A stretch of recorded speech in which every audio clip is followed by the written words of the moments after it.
So I said, Ben, come on up that ladder, up that cargo net. And we got them all up there. And the men were trying to climb over to the Tennessee, and they were cutting the lines. And the men were on the lines, and they fell between the ship. So when the ships came together, they would have been squashed because they have a big armor plate out there that stood out 12 inches from the hip, and it went from all the way to the bow to the stern. And on each ship, and boom, when those ships came together, they would never be alive. So I told the men, get some lines down there and help get those men out. I went back over. They told me they had some men down there that had broken legs and arms from the torpedo. So we got a Stoke stretcher. It's a stretcher with a wire basket to it. We lowered the Stoke stretcher down there, put them in there. We got all the men up there. And at that time, the planes fell off the turrets and on the deck, and the gasoline was on there. The fire from the torpedoes on the Arizona were raging on us and started a fire. And I told them, get those hoses out there and let's try to, but there was no water. The engines, there was no power. So the decks were wooden decks and they were burning. So I said, well, I'll get you underneath this number 4 turret. And I says, I see those boats out there. I says, I'm a good swimmer. I'm going to go and try to get one of them. So I dived in, and the water had oil on it. It was about 4 inches thick. And I come up, and boy, I could already see my eyes were burning, and I had oil all over me. And one of the ships from the California, I think there's a picture of it there. He saw me come in, and he came in, he put a bow hook on, and I hooked on that bow hook, and I had so much oil I almost slipped off, and he backed down full. If you look at that picture, you can see the ship is backing down full. You can see the water here. He's backing real down hard, and I got out of there, and I said, why did you back down? I says, I almost slipped off that. I says, look over your left. The Nevada had gotten underway, and it would have run right over me. He just got me out of the way and got in the end, and the Nevada went right astern of us.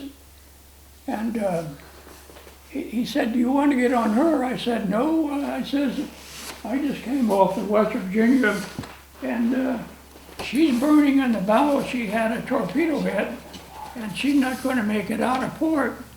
So we were wondering, could you show that picture again and point to where you are? is everything okay?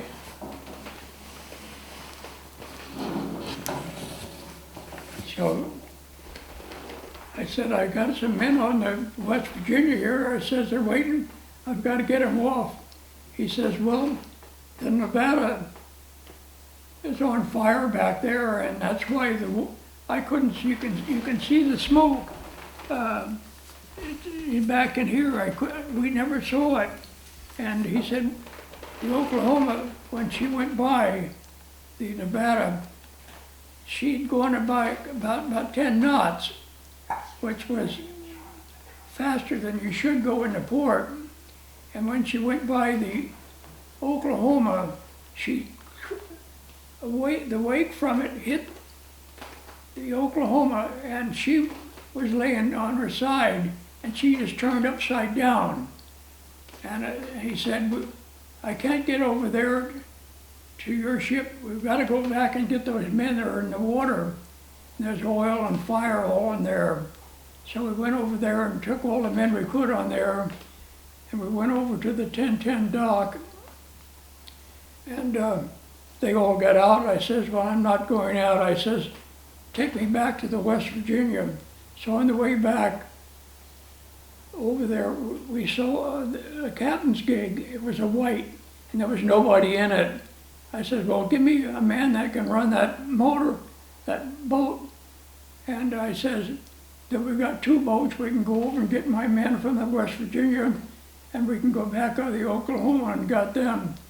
So we got underway, and pretty soon a bomb hit right in the #1 turret and the magazine, and the whole ship just raised up in the water, and tremendous explosion, and threw men all over the water. And the boat I had got underway jumped out of the water about 4 feet and plopped back down again. I said, geez, I'm still going. So I went over to the Arizona and picked up those men in the water that were blown over the side. And then I ran over to the Oklahoma, to the West Virginia, and the list on the West Virginia was still starting to come up, but I run my boat right up on the quarterdeck, put the bow on the quarterdeck, left the screws in the water, got the men in the boat, and I said, let's go, and we backed it off, and I said, we couldn't get off. I must have gone too much on the quarterdeck. So he said, some of you guys have to go out, we're going to have to push the boat back in the water. So about half a dozen of them got out there, and they pushed the boat, got it, and then they got the screws going, backed her out. They went back over to the Oklahoma, loaded so many men in her, the water was coming over the gunnels. And I said, I can't take any more men. I says, I've got some lines on the ship here. I'll put them in the water. You guys hang on to it, and I'll take you over to the sub-base, because it looks like they weren't bombing over there about the clearest. The torpedo planes were still coming in, and they were still strafing us. So I got underway, and the men, they were burnt, and some of the men, I said, some of you men that are not burned, I said, relieve those guys on the line, and let's get them in here. And they did that, and I just kept going very slow, because if I went too fast, the water was coming over the bow, and ran over to the sub-base, and got him out, and I was ready to go back out again, and there was a young ensign there with a big horn, and he said, coxswain on the West Virginia, come back, I didn't give you permission to leave the dock. So I said, what do I need permission to go out to save those men?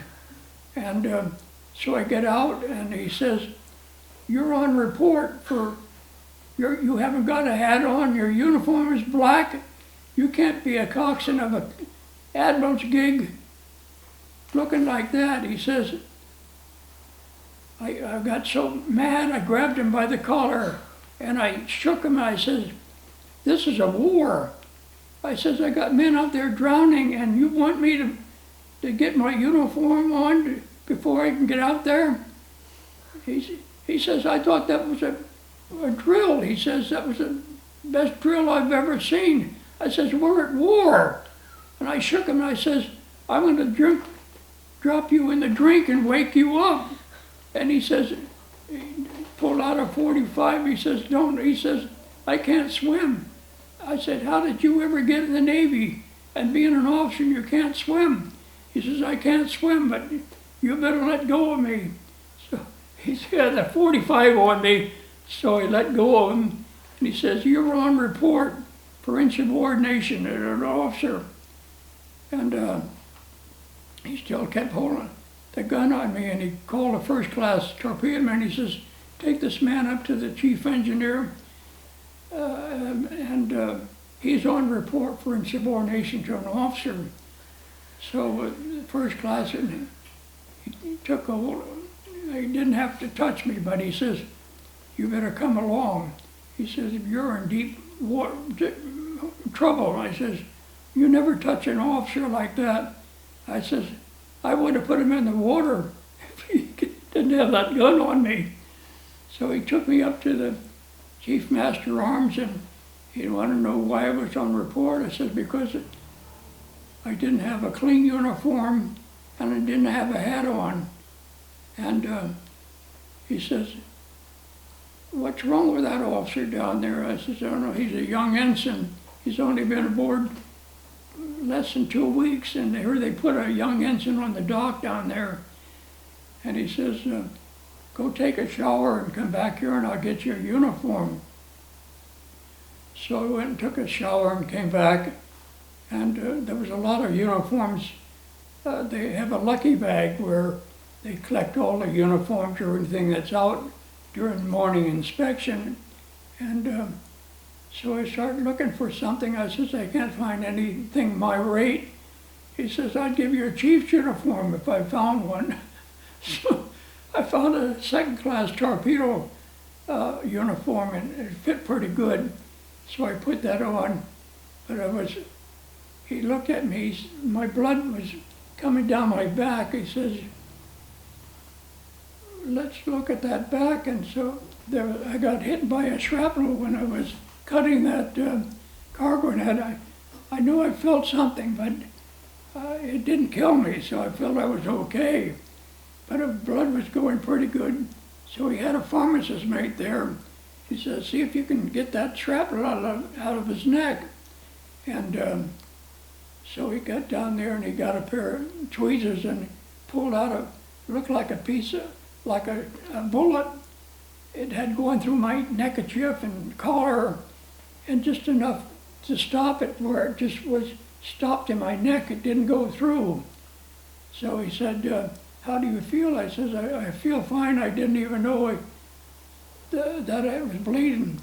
So he says, we'll fix it up. He put a patch on me, and he says, you okay? And I said, yeah. He says, well, Chief said, go down and get back and get on your boat. So I went down there again, and they had a lieutenant down there then. They relieved that young officer. And I said, where's my motor on? Where's my gig? And he said, we had to send it to get oil because there wasn't enough oil. You would have been stuck out there. So he says, what's your rate? I says, third-class shipfitter. He says, well, they want all the shipfitters over to the receiving station. He says, I'll send you over there. So they sent me to the receiving station, and the lieutenant down there was talking to all the men. We had to fill out a card that just a penny postcard, let our folks know that we were still alive. And then they said, you said you were a shipfitter? I said, yes. He says, well, the West Virginia is still afloat. She's come up and she's going down to the first deck.